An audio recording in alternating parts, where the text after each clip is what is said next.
Hi, everyone. Thanks for checking out the Safe Travels podcast. My name is Joey. Today, we are in Arizona at beautiful Petrified Forest National Park, and I sat down with Park Ranger and Lead Paleontologist Adam Marsh.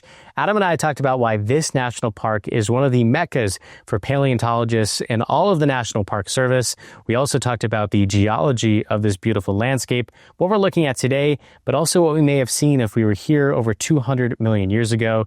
And finally, since we sat down with a paleontologist, we had to ask the burning question, and that is, how accurate are the Jurassic Park movies?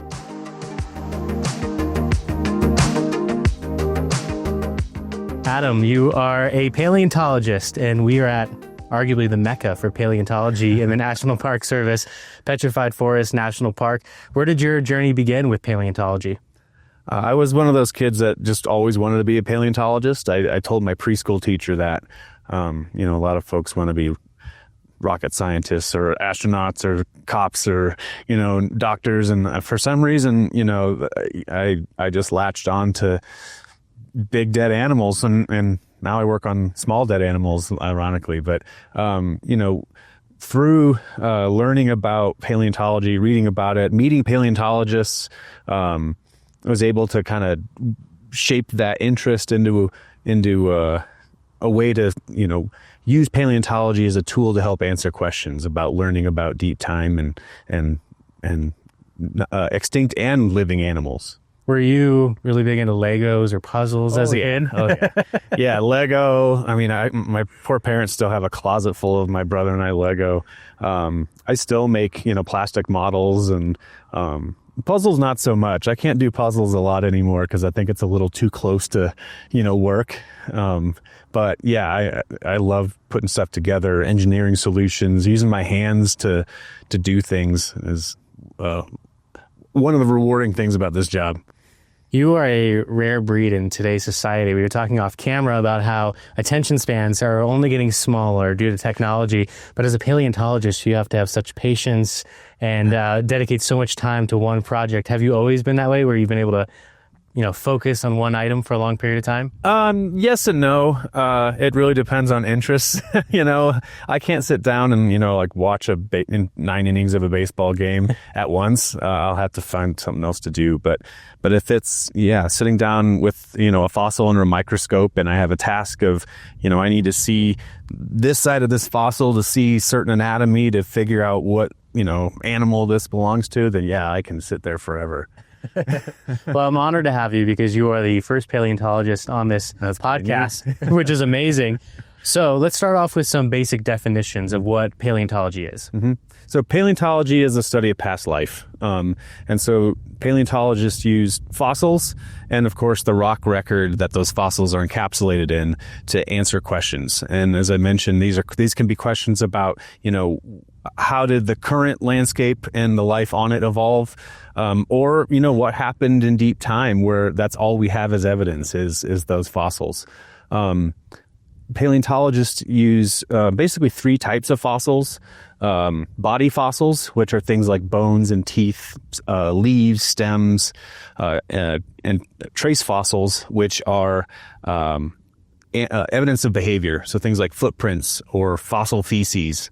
And then the third is kind of a newish type of fossil, and that's these organic compounds that animals or plants leave behind. So they're almost like a chemical fossil, and those can tell us a lot about things as well. Do you have a specific type of fossil that you're curious or, spend a lot of time and attention to? So I am a vertebrate paleontologist, meaning I work on animals with backbones. Petrified Forest is named after plants. But a lot of us who have worked here in the past study all of the animals that were running around in those forests. There are paleobotanists who work with us who work on the things like the trees and the leaves. But my specialty is vertebrates. My background in my graduate research was actually early dinosaurs, which not many paleontologists actually get to work on. It's funny, that's what folks kind of, their mind goes to is, oh, paleontology, dinosaur. But most of us don't actually get to work on dinosaurs. So I'm actually pretty lucky to have done that. But we're a small group here in the park, the paleontologists that I work with and supervise. And all of us work on those vertebrates, but some folks specialize on the amphibians, some folks specialize on the early lizards, some of us specialize on things that are, more closely related to dinosaurs. So we have a really broad swath of experience when it comes to what we're able to research here and who has what interest or experience. You're originally from South Bend, Indiana. Yep. I went to school in Texas. This is the only national park you've worked in. Was Petrified Forest ever on your radar going through schooling and becoming a paleontologist? Is a place that you really wanted to work at? I never really had experience with the Park Service itself until my dad and my mom and my brother and I drove out west when I was like 15 and did, the huge National Lampoon type, drive. Because growing up where I grew up, there just wasn't a lot of those federal public lands.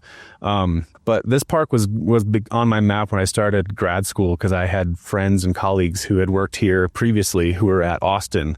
And so I met them, and that's how I met my current boss, Bill, who was the paleontologist at the time. And I came up to him at a conference one year and said, hey, do you have any of those internships available? And he said, yeah. And so that's how I started my career at the Park Service. I did, in 2013 was my first year as an intern. So I did 2 summers as an intern, a summer as a seasonal employee. So with the badge and the hat and all that. And then my wife and I moved out here nearly 10 years ago, full time, when I was finishing my PhD for a term job that became permanent. So I've been permanent since, I think, 2019. And has it been a dream? Oh, it's been awesome. Yeah. I have the perfect paleontology job. I tell that to people and they're like, yeah, you're right. Why do you say that? Well, because I have a lot of leeway in terms of what I'm able to do day to day and season to season. But we really get to do kind of the best parts of the job here all at once. I have the opportunity to sit down and work with interns and colleagues and provide teaching opportunities or training. I can, take the truck keys. If I'm tired of meetings in the morning, I'll take the truck keys and drive out to the middle of nowhere and look for fossils, check on any of the, 1,000 known sites we have in the park.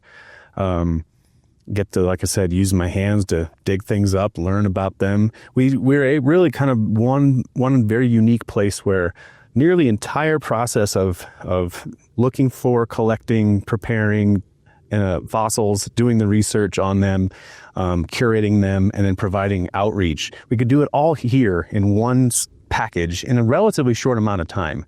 We don't have to necessarily think about the academic schedule, like when are finals, when can I schedule those, 2.5 months of field work. We can do field work as long as the sun's warm enough for plaster to set. We can come out here and get work done. Earlier I had mentioned that this might be the mecca for fossils and paleontology in the Park Service, but to really understand why it's the mecca, we have to learn about the geology and what this place looked like 250 million years ago. Yep. So can you set that stage for us? Yes. So one thing that's an important we tell people all the time, like Grand Canyon, you can stand out and you can get that kind of visual depiction of time by standing on the rim. You know that the stuff at the bottom's got to be older than the stuff at the top.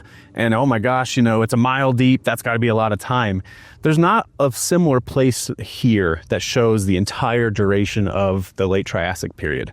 So what we always tell folks is that any place you stop here in the park and you're looking at the Chinle Formation, which is the sedimentary unit that's exposed here at Petrified Forest, that's one snapshot of the Triassic. There's not one place here that represents what the Triassic period was like.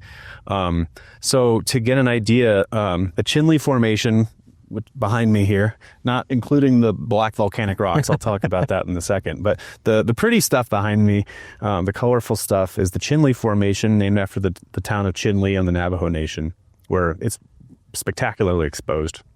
It was laid down during the late Triassic by rivers, lakes, and streams. So it's a sedimentary rock unit that includes things like sandstones, siltstones, mudstones, conglomerates.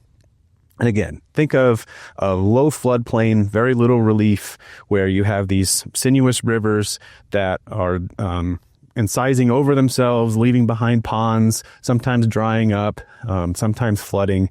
And that's what's creating this stack of rocks. So think of like a bowl of soup that is constantly kind of lowering as sediment is being deposited over top of it. So we know through uranium lead ages from some of the minerals in the rocks that the oldest part of the Triassic period here is about 228 million years old, and the youngest is about 208. So through the park, there's 20 million years worth of time exposed, depending on where you are in the park. And so you're using your car, if you're a visitor, to travel from the north end to the south end, or the south end to the north end. You're using your car as a time machine, going through that 20 million years. And so we look at that geology to help us target where those fossils might be. Because, the first step to becoming a fossil is you have to kick the bucket, right? The second is you have to find a low-lying area and get buried and stay buried for a very long time. So those different environments, whether that's a floodplain or a lake or a river, have different preservational odds. And so we need to learn geology so that we can target where we're looking for fossils. So if we go back 200 million years ago, what would this landscape behind us look like? Would it be a wetland? Would it have marshes? It would not look at all like this. Most of the end of the Triassic period, at least in this part of the world, was very semi-tropical in its environment. In fact, where we are in the North American plate has moved from what is now kind of the latitude of like Costa Rica. That's where this part of Arizona used to be 220 million years ago. So during that 20 million years, the North American plate kind of moves north.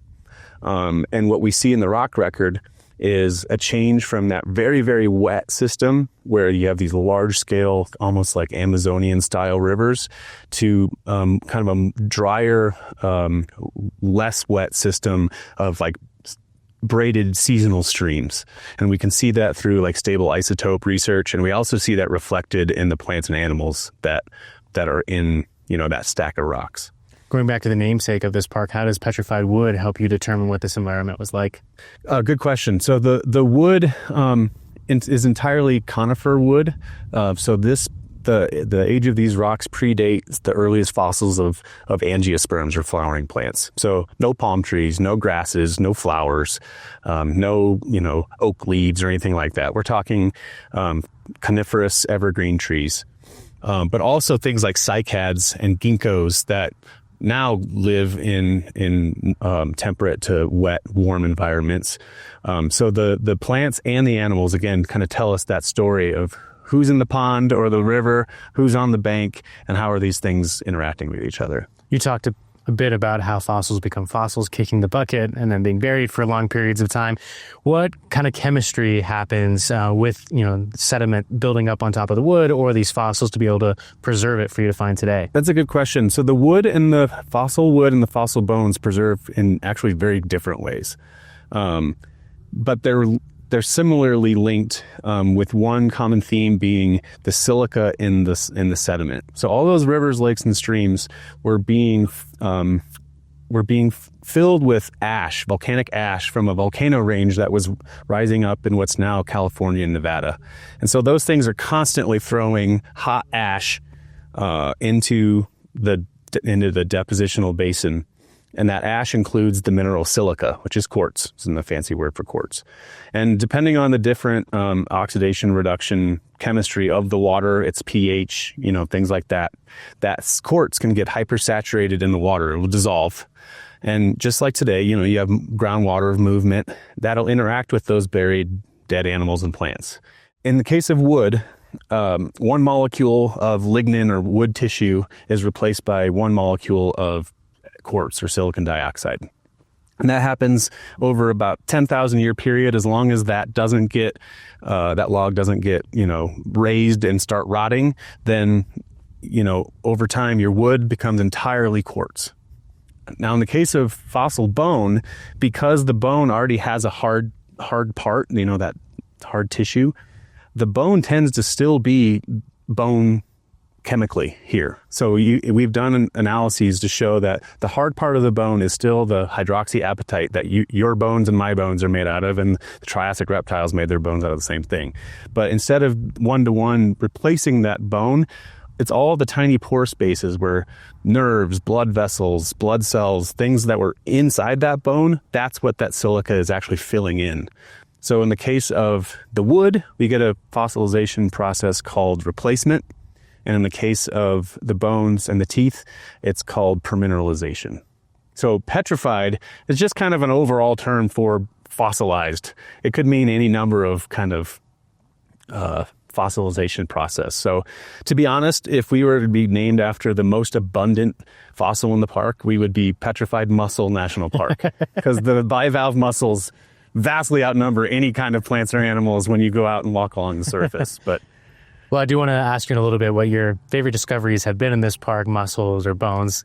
But before we get there, I do want to talk about this area was a part of Pangaea. And in this time period we're talking about was Pangaea. So why specifically is this little corner of the world, the most reflective and important for understanding the Triassic era? How did this landscape become, such a preserved landscape to understand that era? That's a good question. And it kind of, it involves what happened after the Triassic. So, the Triassic period was this part of the world, basically from Wyoming-ish through Utah, Arizona, New Mexico, Texas, was one big kind of banana-shaped, like I said, like a basin.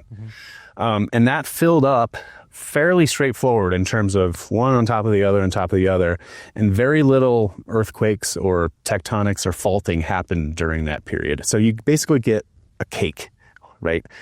And so then that cake was buried by almost another kilometer of sediment during the Jurassic and the Cretaceous and even younger eras. But it wasn't until the uplift of the Colorado Plateau started where that cake comes straight up. And again, very little tectonism to cause like mountain ranges and things. So you're getting really broad, flat surfaces. And some of them are protected by these younger volcanics that really, again, protect it from the wind and the rain. So I've just dropped a piece because I can't not talk and handle a rock, apparently. So yeah, those volcanics are topping everything. And so we had another kilometer of sediment that has eroded off the top. And now we're sitting here in 2025, and this is the erosive environment. And it is, again, very broad, because of those flat-lying horizontal features that just came straight up as the Colorado Plateau lifted up. So you're not getting a lot of deformation of the natural strata, which means you're not getting a lot of deformation of the fossils. So moving through the geology, now that the erosion has occurred in this area, where do you find most of the fossil layers? Are they in the Badlands, or are they further in the ground? Where do you typically find these fossils? Yeah, so they are almost exclusively in the Badlands. We would prefer to find them kind of on a slope, because it means that they're probably just now starting to weather out of that horizontal band. If they've tumbled down and are kind of just loose on the ground, then they lose that context. We might have an X and a Y coordinate, but we don't have a Z in time, right?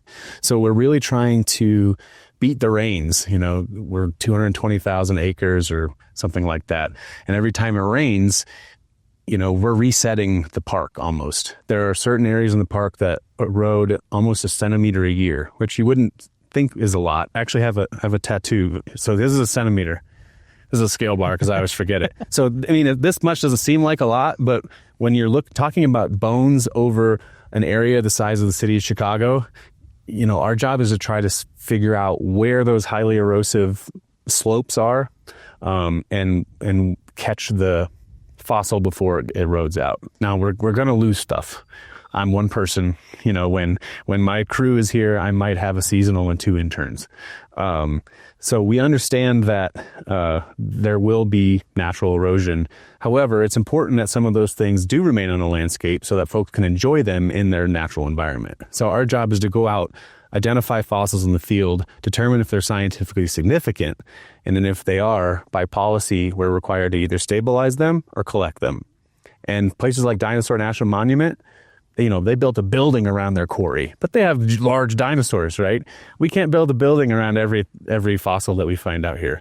So we tend to do a lot of collection, because it turns out a lot of our fossils are scientifically significant. That doesn't mean that they're all new species, but it might mean, hey, this side of this skull preserves, the front end, and we only have the back end. Or, this is another individual that's bigger. Does that mean that it's older? Does that mean it's a different, species? So there's a lot of questions that we can answer with high sample sizes. And those are some of the things that we have to make judgment calls when we're out in the field of, is this going to stay here and be enjoyed by a visitor? Or is it something that we can collect and a visitor can enjoy, in our museum collection or on exhibit? So when you see rain in the forecast, do you get giddy? Do you get excited that you might be able to go out in the backcountry and find something? Yeah, so it depends. If I have an open excavation and I see rain in the forecast, then I'm like, how early can I get out there and put a tarp over it, right? Or, how long are the roads going to be too wet to drive on? But I'm excited when we get our monsoon season in the fall and late summer. October, September are like, woo, let's get out and, like I said, we have about 1,000 sites and we can't get to them. And some of them are, singular things. One piece of bone was collected from that site. Very unlikely that another bone will be there. But then we also have sites where, we have a bone horizon that's diving into a hill. And we know there's going to be stuff in that every time it rains. So we have some, we have a kind of a hierarchy of priorities of which sites we go to and how often and what time of the year. How often throughout a year, any given year, are new discoveries made, or you come across a fossil when you're out in the backcountry that you didn't previously know about? We'll find a fossil anytime we look. I mean, you can't walk out there and not trip on one. But we also make pretty significant discoveries nearly every year. We've been very lucky in the past, especially 5 years. And by lucky, I mean, we've intentionally kind of reframed some of our search imaging where, turns out paleontologists are pretty good at finding large things because they're large. And a lot of the animals that were running around in the Triassic period also had extra bones, like bony pieces of armor. And so when, you increase the number of bones in an animal to 600 and it's large, chances are you'll find those animals. But we're actually kind of turning that on its head and saying, okay, well, what do we know about the small animals? Just like now in the Triassic period, the majority of any given ecosystem, its biodiversity and its biomass are in small-bodied animals. So if we went around right here and collected every living animal, whether it was a bug or a lizard or a rabbit or a deer, right? Those small-bodied things are going to be where most of the species are, and if you could weigh them, most of the weight is. So we are trying to figure out, all right, how can we capture that in the Triassic period? Because we know tiny things break and they're hard to find. So we've been identifying certain layers in the ground that are conducive, again, going back to geology, lower energy depositional systems, things like ponds, where things are set, like maybe washing in and settling out and getting buried very gently, and then trying to figure out how can we extract those tiny fossils. So what we've been doing is looking at these sites that are associated with coprolites, which are fossil turds, because chemically it takes, those are soft, right? There's not a hard part in them. So the fact that they're there means something chemically significant has happened, and maybe we have a good chance of finding other things.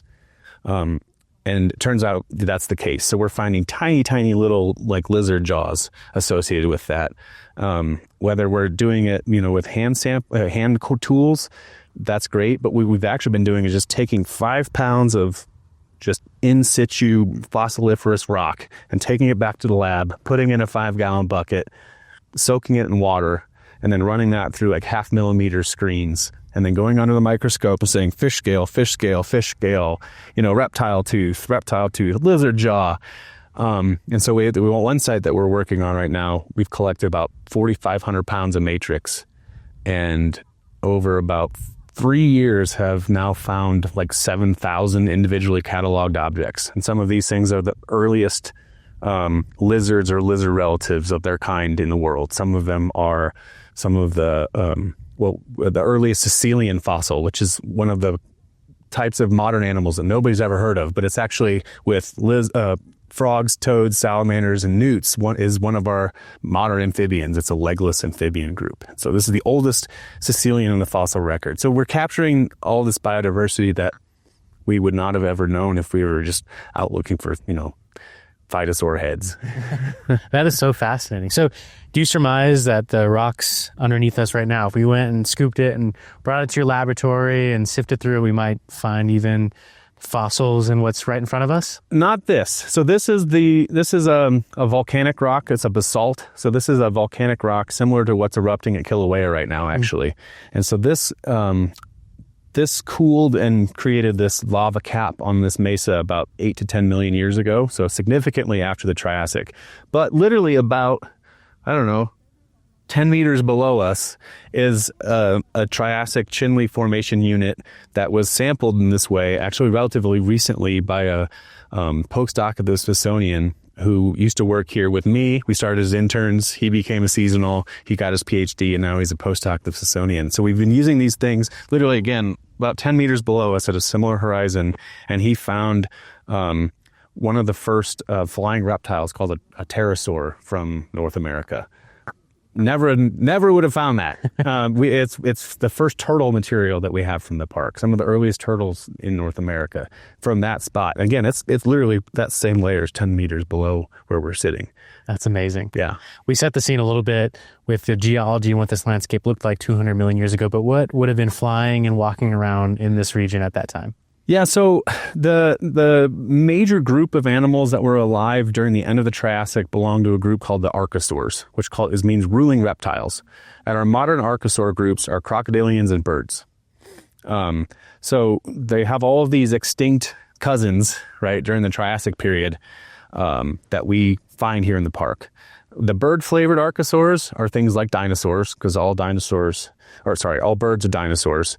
And then sort of these dino cousins, very, very minor component of the Triassic ecosystem here in North America. Other places in the world, different story. The real major reptile groups here were the croc-flavored archosaurs. And these things were large, meaning, some of their skulls were like this or larger. And they were the dominant, probably both terrestrial and aquatic predators and even plant-eating animals. And a lot of these things would have looked like dinosaurs. And some of their first fossils were actually confused as dinosaurs. They would have I always say they walked, talked, and quacked like dinosaurs, but they're actually more closely related to crocs. So these are things like rauisuchians, shuvosaurids, aidosaurs. And then the smaller bodied reptiles, the Triassic is known for being sort of this like sideshow of the Mesozoic. So it's this crazy kind of evolutionary experiment in terms of what's happening in reptiles. We have these things called tanystrophiids, where their necks are 2 to 3 times longer than their bodies and their tails combined.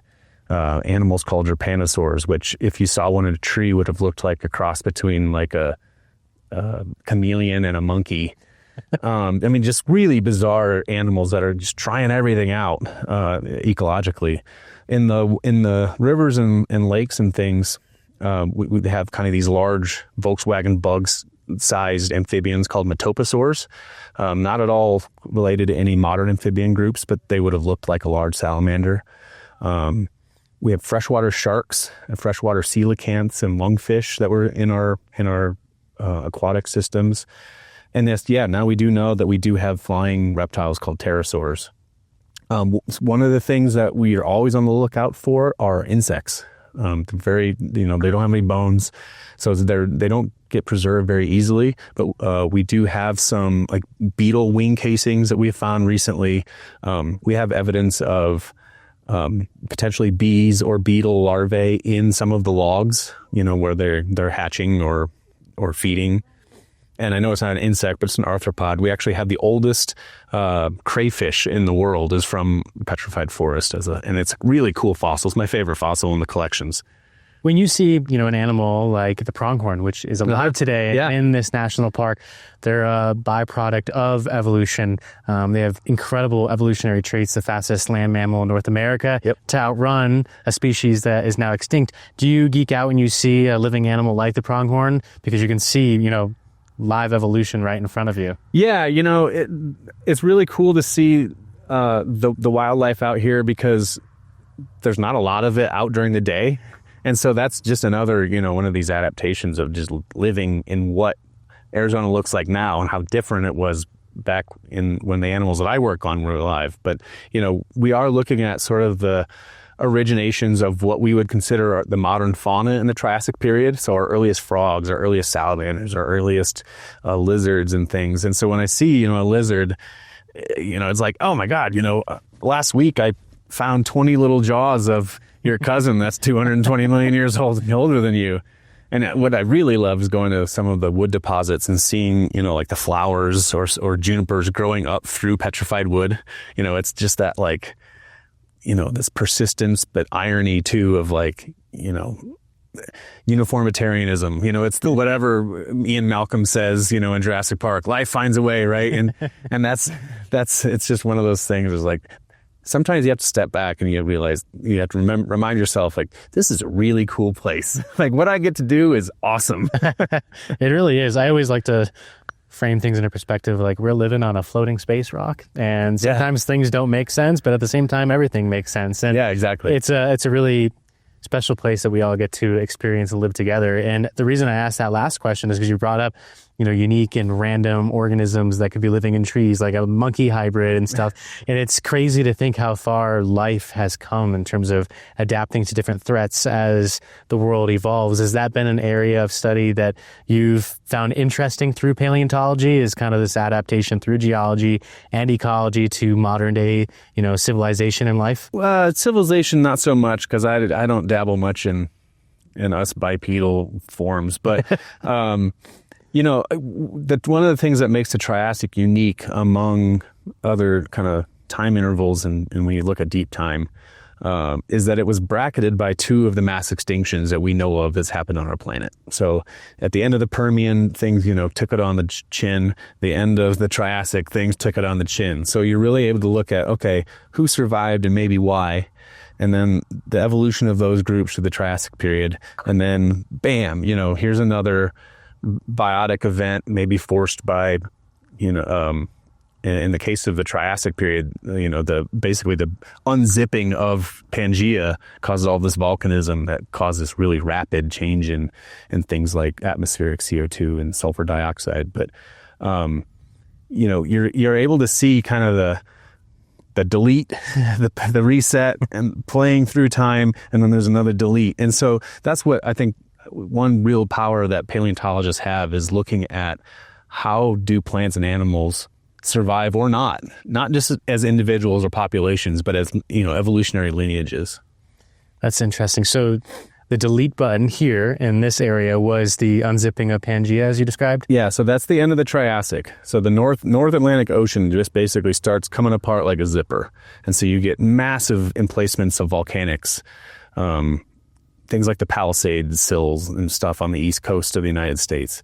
And that takes a while. So it's a long drawn out event. And there's some debate about, were things really that bad on land? Were they worse, in the marine ecosystem? And that's kind of what we're teasing apart. We also have some evidence out here that certain reptile groups especially, and some plants, actually went extinct, a good 5 to 10 million years prior to what we would consider the end Triassic mass extinction. So is that, our ability now to sample finer resolution in geologic time and finer resolution in these vertebrate groups, are we actually being able to tease that apart a little bit better?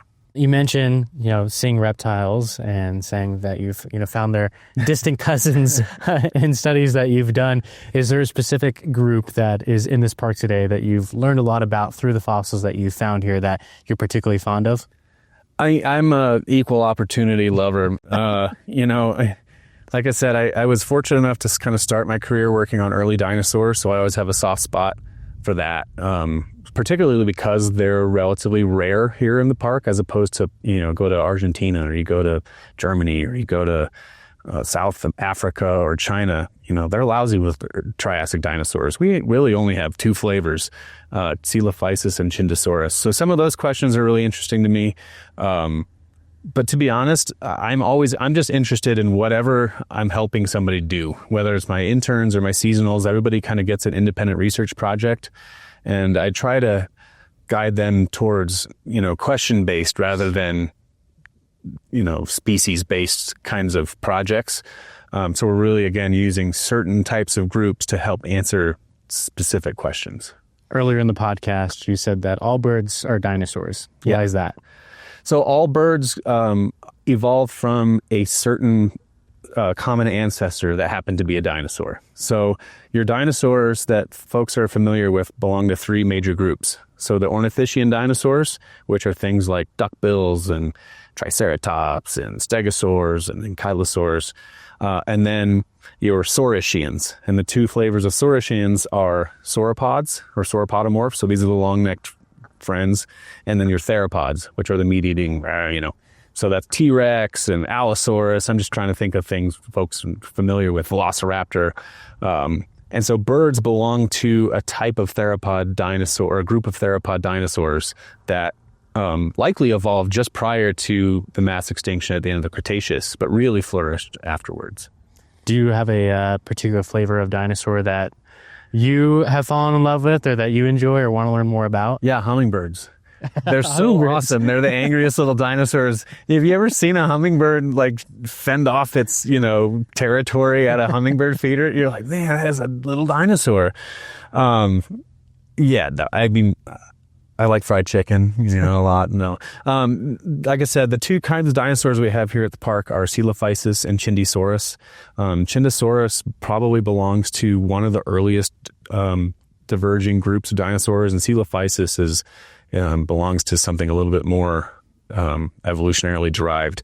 And so, anytime we get more information about those from this park, it helps us kind of connect better our fossil record with, again, what we see in places like Argentina or Brazil. What role has Petrified Forest National Park played in filling out the fossil record? Is this park been a significant contributor to understanding past life? Yeah, definitely.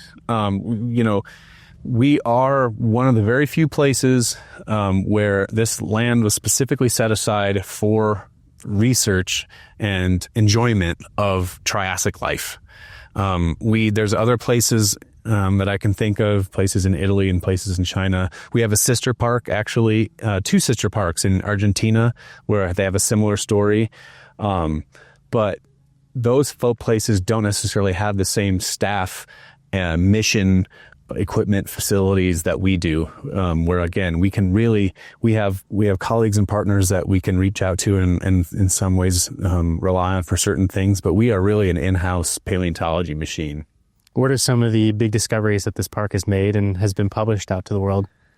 Oh, geez. I'm working on like 3 manuscripts right now. Right before you came into my office, I was working on something that an intern is a project. It's a coprolite, so it's a piece of fossil poo, and it's got a little reptile jaw in it. So, it's interesting in that, hey, here's both a trace fossil and a body fossil preserved in one piece of rock. But we're looking at things like predator-prey interaction, who potentially made the coprolite, who potentially is found in was eaten. So that was kind of a fun project that we're just trying to finish up now. But I mentioned that early pterosaur and the early turtle that my colleague at the Smithsonian published. That came out in Proceedings of the National Academy of Sciences last year. I told you about our Sicilian that came out in Nature 2023. Its genus name is Fungus vermis, which is stylized after the Funky Worm, which is a 1972 Ohio Players funk song. We were big on 70s funk. We'll play it out in the quarry. And once we found out we had this thing that looked like a worm, it's not a worm, it's an amphibian, but we think, it's a funky worm. So every day at the quarry, we would play the song for good luck, see how many we could find. And then we decided, we reached out to the band and we're like, hey, would you be okay with this? And like, yeah. Yeah, we have our hands in a lot of pies, but we're finding a lot of cool stuff. We walk into your lab, there's a massive jawbone that is sitting right on the desk in front. What does that belong to? The big long gray one? Yes. So that is a animal called a phytosaur. The genus is Smilasuchus. Those are the really long-snouted crocodilian-like reptiles that are pretty common here at the park. That's easily the most complete one that we found. That we actually found that in 2016.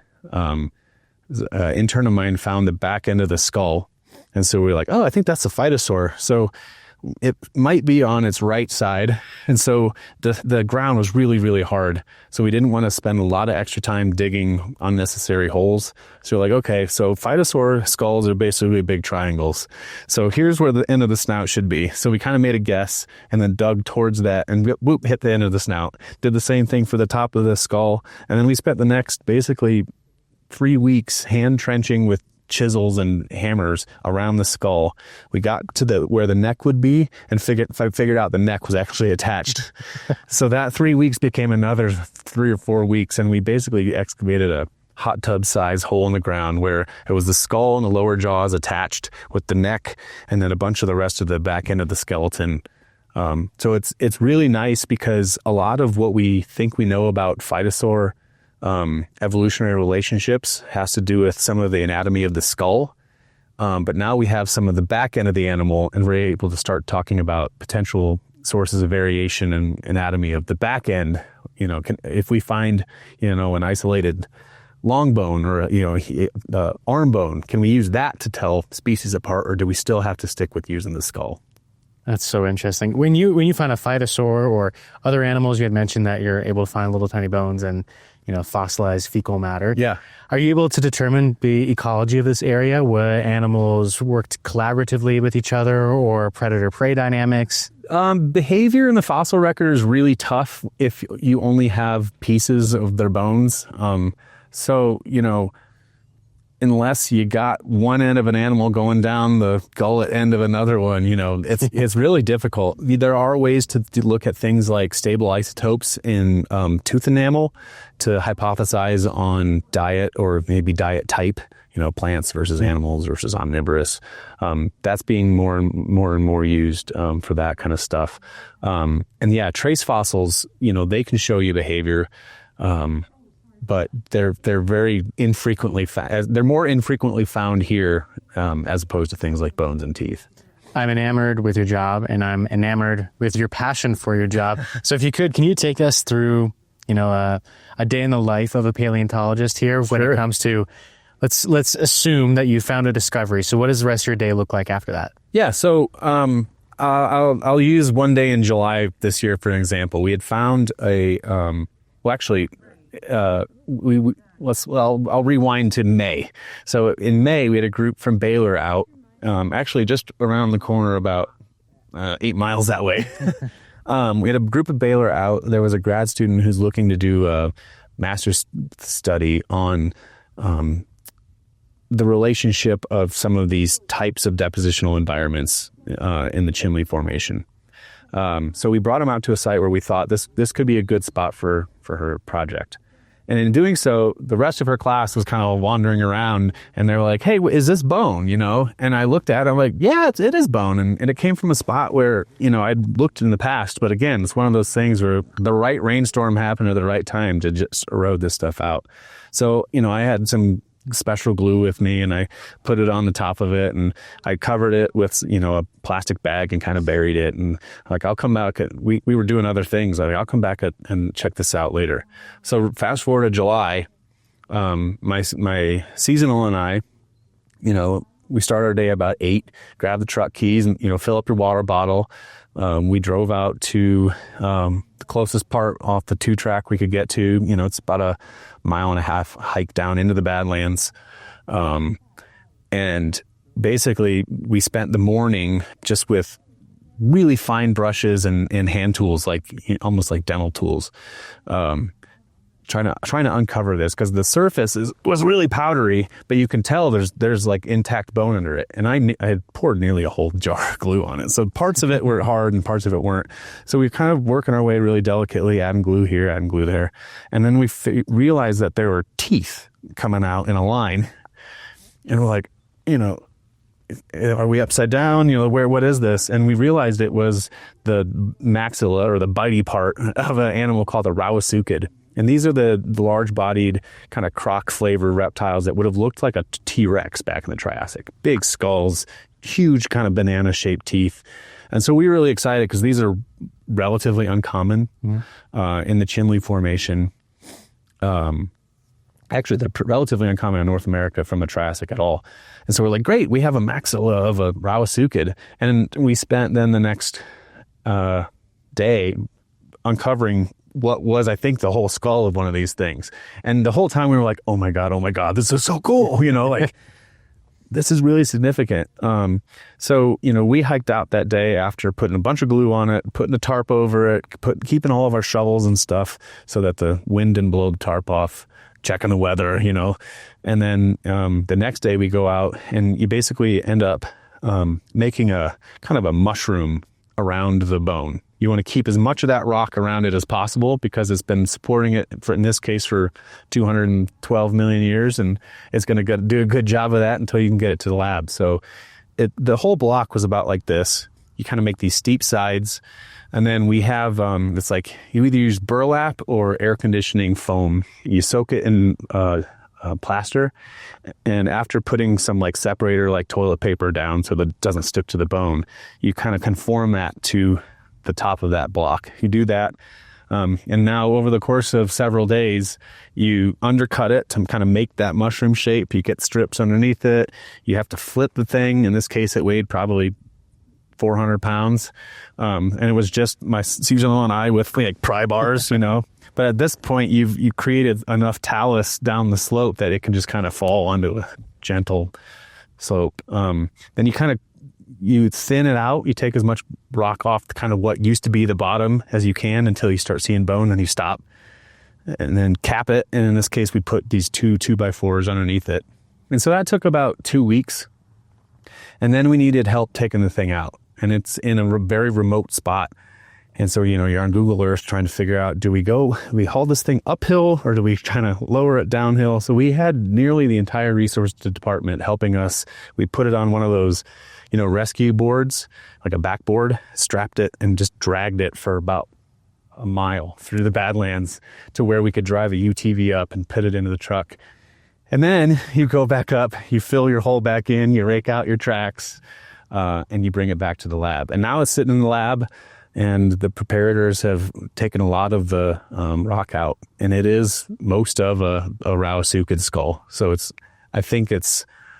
let's see, there's 2 from Texas, there's 1 from New Mexico, and there's 1 from North Carolina. So this is like one of 5 or 6 from North America. How does that make you feel? It's pretty cool. Yeah, it's really, really neat. It's going to help us a lot try to figure out, is this something new or is it something that we know about?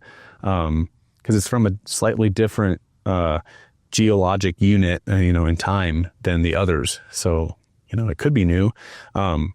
But even if it's something that is a same species or same genus, then it's going to be able to tell us a little bit about the variation in those animals, and just the fact that it's present in that ecosystem is something that we hadn't known yet before. So technology obviously is rapidly changing in the world for everyone and everything. Is technology with paleontology changing as well? Yeah, for sure. A lot of things are centered around imaging. I have a lot of experience through grad school in X-ray, like CT scanning. The small animals that we get, right?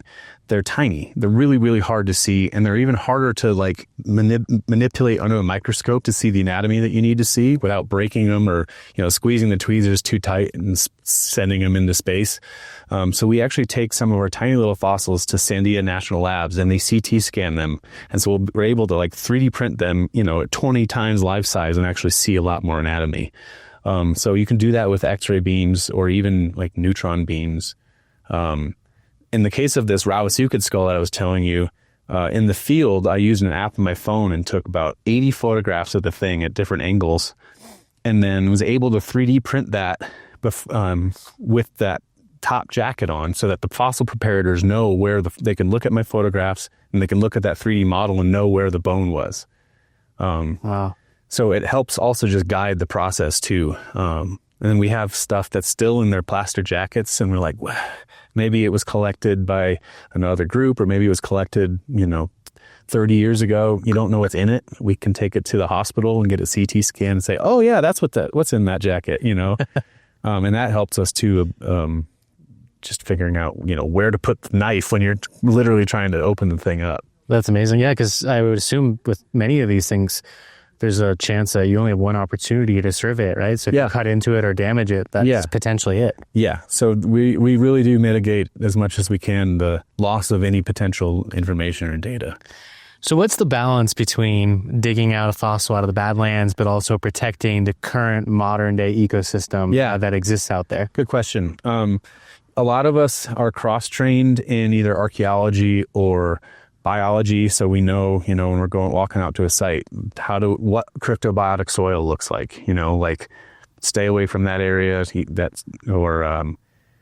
In the case of archaeology, there are certain features in the park that we know there are fossils that are in direct cultural association, like lungfish teeth that have been made into beads, or, so we do need to know whether, if your fossil is sitting in the middle of a pueblo, we're not going to excavate that, right? It's a very good chance it's there because it's in a cultural context. So we work very collaboratively with our other staff to check if we have questions about, is this what we're seeing here, or should we go here or not? And then of course we have things like National Environmental Protection Act and National Historic Preservation Act. We have all of these laws and policies that guide where and when and how, or if even, we collect a fossil. You mentioned when a visitor goes out in the backcountry. Off camera, you had said it's maybe 1% of people who attend the park that go out into the backcountry. You had mentioned that there's a very high chance you could see a fossil just hanging out in the Badlands. Mm-hmm. If you do see that and you're a visitor, what are the steps you should take? Obviously, you shouldn't remove that fossil. Should they notify the park? Should they take photos of it? Definitely. Yes and yes. We actually have a form, because we're the government, we have a form for everything. We have a form that is available online, but the minimum that we would recommend is photograph. Take a photograph of the object, preferably with something to scale. If you have a quarter, throw your foot in there, your dog, whatever, and then step back a couple feet and take a photograph of that object with the background. That way, when, it's hopefully you also take a coordinate. So if we go out there, we can literally line that up. I've done this countless times of going out and saying, okay, well, there's that mesa and there's that juniper and there's that rock and there's that fossil. So yeah, we do go out and check visitor sightings a lot, and some of them turn out to be some interesting things. A big story that's been shared in this park for decades, if not over a century now, is stealing of fossilized wood. Is that as much of a problem with, animal fossils as it is with the wood? Not necessarily. The wood is obviously bright and vibrant and shiny and sometimes has pretty crystals. So it's pretty conspicuous when, you're walking through the Badlands. Most of the vertebrate bone looks like rocks. I've inadvertently led folks through pretty fossil bone rich places, and nobody's said, "Hey, what's this?" And I've forgotten to say, I've forgotten to point it out. Like they say, "Oh man, this is what this looks like." And once people figure out what it looks like, then they see it's everywhere. But in most cases, there's not a lot of that that happens here, which is good. There's an area of the park called the Bone Zone. Why is it named that? And what can be found there? We have a lot of funny names for stuff. The Bone Zone is the name of one of the main exhibit halls in the museum. So it's where a lot of the plastic casts of Triassic reptiles are. Some of my other favorite names are Devil's Playground, which is that region of the park out that way. It's difficult to get to. It's really pretty, but it's full of places called like Saurian Valley and the Three Witches and Wizard Wash. One of my favorite paleo sites that I believe Berkeley named is called the Dying Grounds, because it's just littered with thousands and thousands of bones and coprolites. It's almost like a pavement of fossils called the Dying Grounds. When you find a fossil, what's the likelihood that species, that animal, died in that exact spot or was washed away to that spot? Good question. It depends on the rock type in which that it was found, which is again predicated on the depositional system and environment that it was living in. If it was found in some of these like lakes, it was likely deposited only a short distance from where it keeled over. If it was found in a higher energy system like a river channel or a sandstone, it might have traveled a good bit longer. There used to be studies on some of the transport of the logs, for example, that suggested they came from like hundreds of miles away. And that's just probably not likely given what we know now about sort of the hypothesized size of these Triassic channels and even honestly, like modern transport of logs in like flash flooding events. But yeah, it could very rarely probably did something just keel over and get buried, because you really do need to get moved into a kind of a low-lying spot. As we've talked, I've realized more and more how important your understanding of the geology of this area factors in so largely to your work and understanding where specific bones could exist, or if there is an ancient lake bed out there, what you could potentially find. Have you found a love with geology because it's so hand in hand with what you do? Oh yeah. Geology is really one of those cool physical sciences where you can go out to a beach or a lake or a stream. You can see geologic processes in time, like in real time, and then you can go out to the park and see what that looks like in cross section and the same processes that happened 210 million years ago. Where I grew up, it was really hard to see certain geologic processes, and bedrock was 100 feet below glacial till. So I always encourage folks who are interested in geology to go out and go lick rocks, go out and put your hands on the fault, right? Like go out and get dirty and go see stuff that you've never seen before, because it's like I said, it's one of those very visual physical sciences where you can see how it happened. It's not like a black box of chemistry where if I add solution A to solution B, I get, whatever, but it's really satisfying science. Was Carlsbad Caverns pretty satisfying for you then? Carlsbad's awesome. White Sands, Bandelier. I mean, you could go anywhere within a day's drive of here and see basically your physical geology 101 class in instead of as a figure, like I said, you could put your hand on it. It seems like you were born to exist in this area and born to discover the species that you have and be able to tell their story. I think, science is one thing, scientific communication is another, and being able to communicate your findings to the public is really important, and you're terrific at that. Oh, and thanks. Do you find a passion in being able to communicate appropriately what you find? For sure. Yeah. I don't think there's a reason to do it if you can't. That's the organic act is to protect and preserve for enjoyment. And that's my enjoyment, but it's also the enjoyment of you and the visitor and folks watching this. So you really need to be able to tell folks about their land and their resources and their geologic and paleontological history and resources, because that's what we're here for. Maybe an off-the-wall question, but when you find bones out there, do you, in a way, after spending weeks digging it out and then months and years studying it in your lab, do you feel any sort of relationship with trying to do that species justice and telling their story and how they survived out here? For sure, yeah. There's a sweet spot where it's that's all you think about, and that's all you're yeah, man, I can't wait for people to read about this and see this, and then it comes out, and sometimes the last thing you want to do is ever think about that thing again. I love the dinosaur Dilophosaurus. I love it. It was one of my favorite dinosaurs growing up. It was, the one that eats Newman in Jurassic Park. I worked on that for my dissertation, one of my chapters, and it was published. And after looking at Dilophosaurus for 5 years, I didn't ever want to. I needed a time. We needed a break. We needed a break. But we're back on speaking terms now. Yeah. Well, I have to ask probably the most annoying question for a paleontologist to receive, and that is how accurate Jurassic Park is. Oh, man. You know what? It is a great sci-fi movie.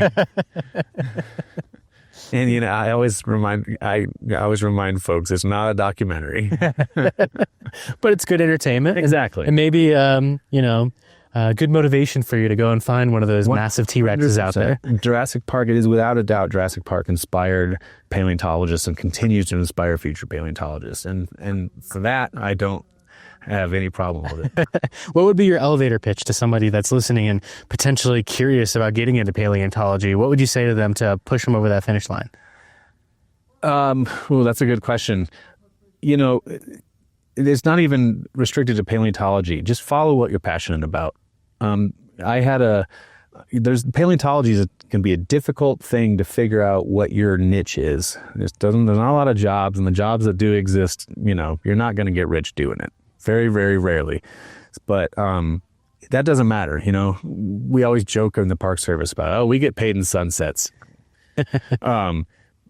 I get paid in that satisfaction of discovery and sharing that discovery with folks like my interns or my seasonals or park staff or park visitors or YouTube watchers or whatever. You know, that's that again, if you're a paleontologist or not, finding that way to create your passion into something that you can make sustainable is worth every minute.